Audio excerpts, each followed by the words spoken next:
Welcome everyone to the Al-Attiyah Foundation's latest podcast of the current series, where we address the urgent topics of the day, as well as their impact on the energy sector. We do this through a lively discourse with a number of invited experts. My name is Axel Threlfall. I'm editor-at-large for Reuters, based out of London, and I'll be leading today's conversation.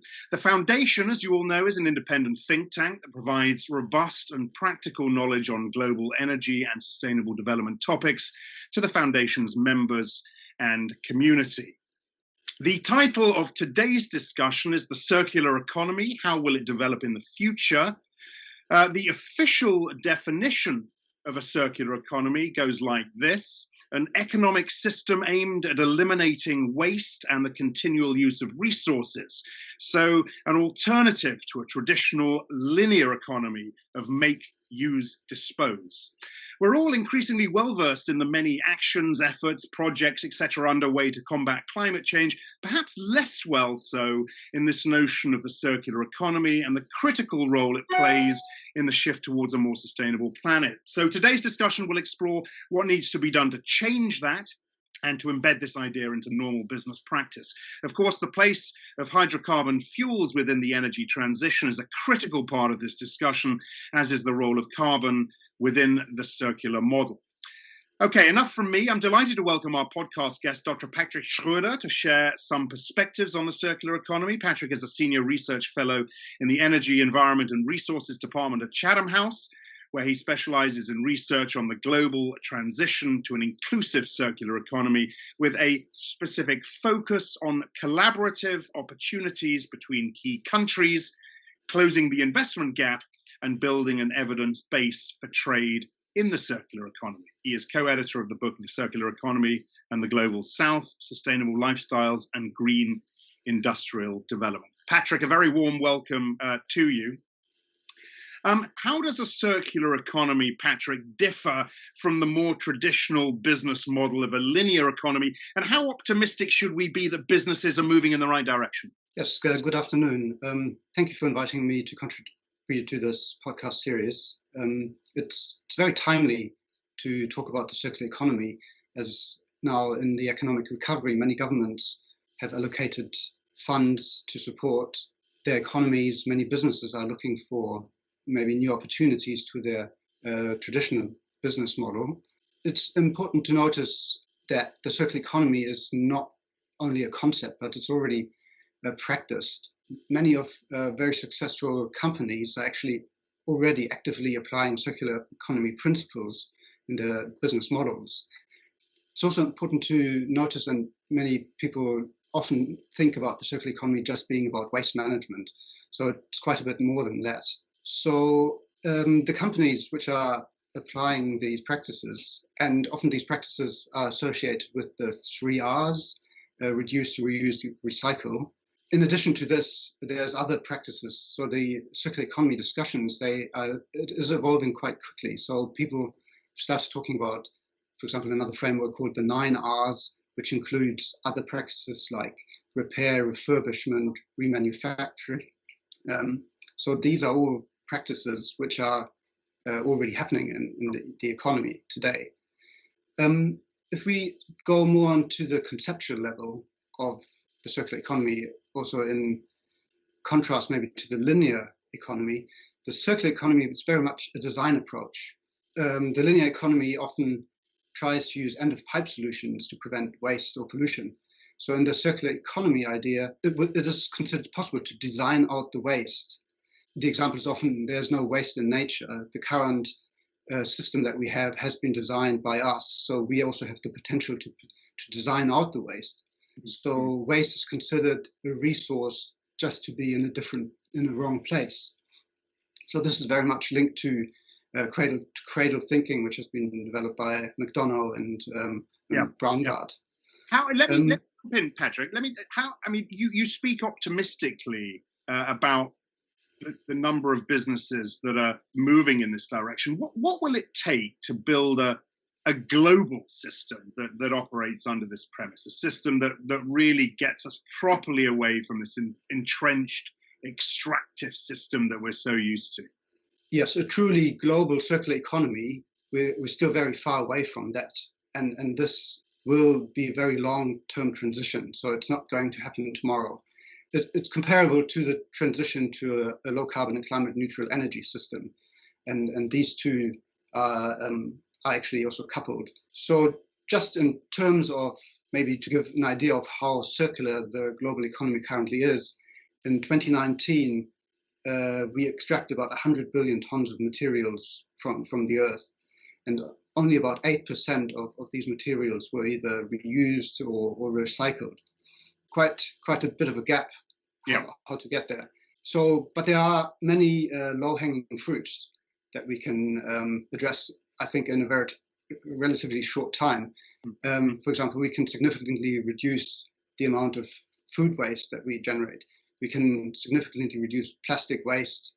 There's opportunities in a range of sectors. We can change the fast fashion system and the waste associated with textiles. Sure. So these are quick wins that can be made. Let me. Sorry to interrupt. Let me jump in again, and we'll come in a short while onto the circular startups that might excite you, and you talk about food waste as one. But let me ask you, this 8% that you talk about, just 8% recycled. Why is that? Is that a cost? Is that a cost issue? Is it? We see that using virgin material is cheaper often than recycled material. Will price ultimately determine the success of this? Yes, pricing is a very big part of it. Indeed, one of the obstacles to a more circular economy is basically the very cheap cost of many virgin materials. I mean, if we're just looking at plastics, for instance, this is very much linked to the fracking boom and cheap gas in the US, which has fueled a lot of new investments in plastics and petrochemicals.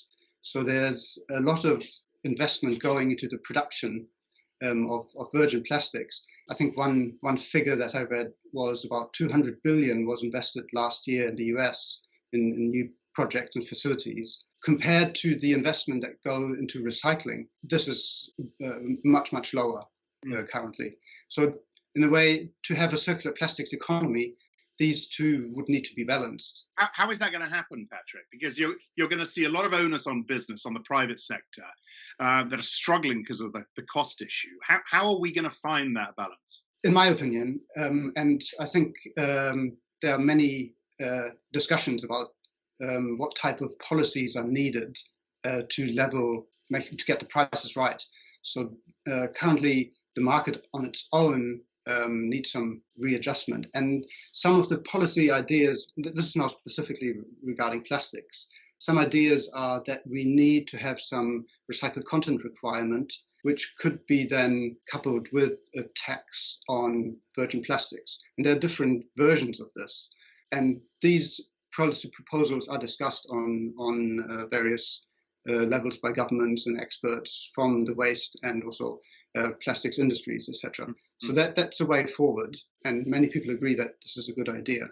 Has the pandemic made things harder, the need for single-use plastics? We've seen delays or pushback and some of the plans to transition to a circular economy. I think the deposit return schemes have been postponed in Scotland, in Australia, for example. How thick a thorn in our side has this pandemic been in this shift to a circular economy? The pandemic hasn't been helpful in this regard. There have been, as you say, there's been a return to single-use plastics. It's perceived to be, and in many cases it probably is, safer. As the pandemic comes to an end, hopefully at some stage, we then can get the momentum back that we saw before the pandemic.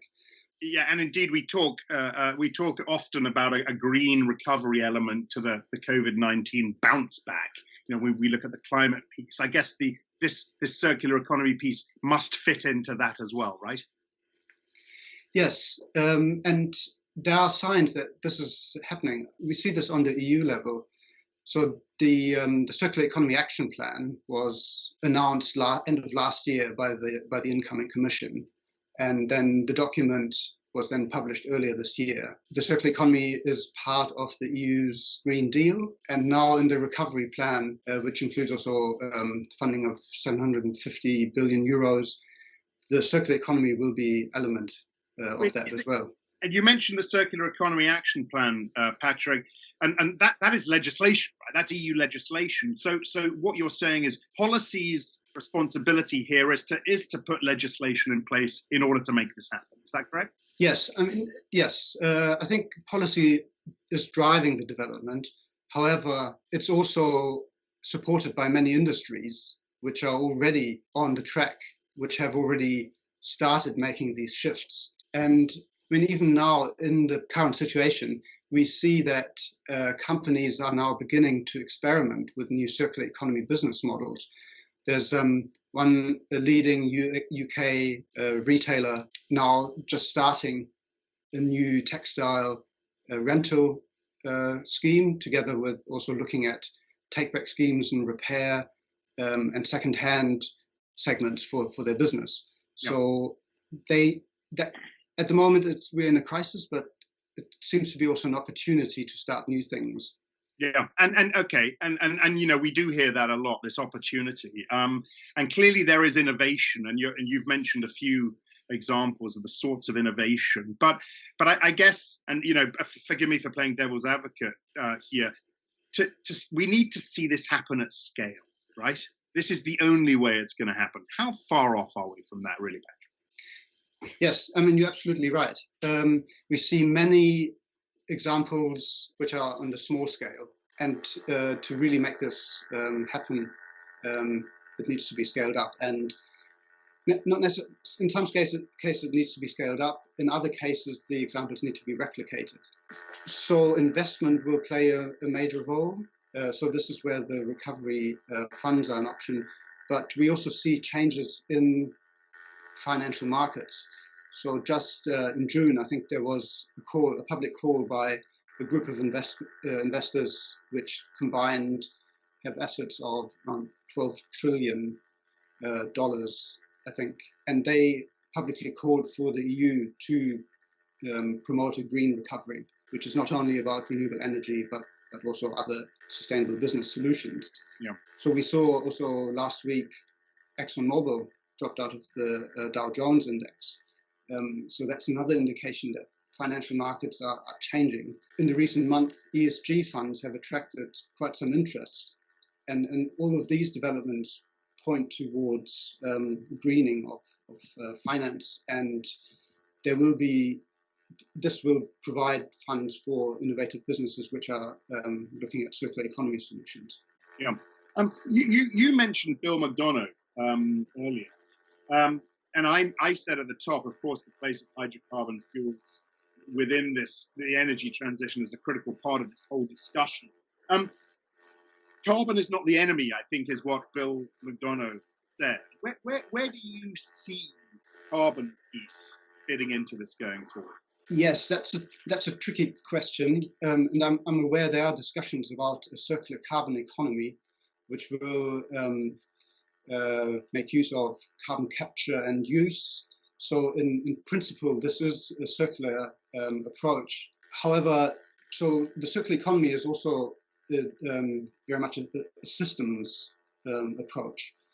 So it's just looking at one resource or one part on its own is quite limited. So within the circular carbon economy, we will need to think about how it links to other materials, other resources, especially water, for example, how these connect, are there trade-offs? And that's where, again, the whole life cycle aspect of the circular economy becomes important. Do we shift impacts from one area of the life cycle to the other, or do we shift the impacts from one geographic area to another? So that's all quite complex, but these are the issues we need to consider when we think about the potential technology solutions. Patrick, in your bio, you say you specialize on the global transition to a circular economy with a focus on collaborative opportunities between key countries. How critical is this collaboration? Is this partnership, between nations, and then of course between the policy side and the business side, and how much of that collaboration, positive collaboration, are we seeing? Yes, this collaboration is crucial. In terms of policies, for instance, governments tend to copy each other in terms of the policies they implement, And a lot of countries are looking to the European Union for the circular economy, but not only to the EU, but also to China. China has a circular economy law in place for about a decade, which has been used to drive their eco-industrial park development. More recently now in our work, we've closely worked together with stakeholders from Latin America. And what we've seen there is that there are some key countries, including Uruguay, Chile, Colombia, which have already started to develop national action plans and roadmaps for the circular economy. Then there's collaboration between these governments, innovative businesses in these countries, plus multilateral organizations such as UNIDO, the United Nations Development Programme, the World Bank, or the Inter-American Development Bank, all joining together to create a regional alliance on the circular economy. So this will create quite some momentum. And what we do at Chatham House, we try to be involved in these discussions and to drive a high ambition circular economy. Got it. And clearly, from what you've just said, there is quite a bit happening. I'm keeping a wary eye on time. A couple more things. I'd like to know to what extent industries can learn from one another. The auto, for example, is an industry that where we see a lot of recycling. Pretty much every piece of a car can be recycled. What other sectors, what other industries watch the auto industry and give us cause for hope, would you say? Yes, the automobile industry is actually quite a good example. As you say, many materials or parts and components are reused. There's the maintenance and repair part of it, second-hand markets for vehicles. All of this is in place. And it would be quite relevant to see something like this also for the happening for the electronics industry. E-waste is the fastest growing waste stream. It's also a very problematic area. About 80% of the e-waste that's currently generated is undocumented. We don't know what happens to it. It either goes to landfill or it's being shipped around illegally and then dismantled in substandard facilities with impacts on environment and human health. So in this respect, following a model of the automotive industry could be quite useful. Having said this, having this circular economy approach to the manufacturing of automobiles doesn't necessarily mean that the automobile as such is a sustainable product. And this is where the circular economy now links also to the performance economy concept and the sharing economy.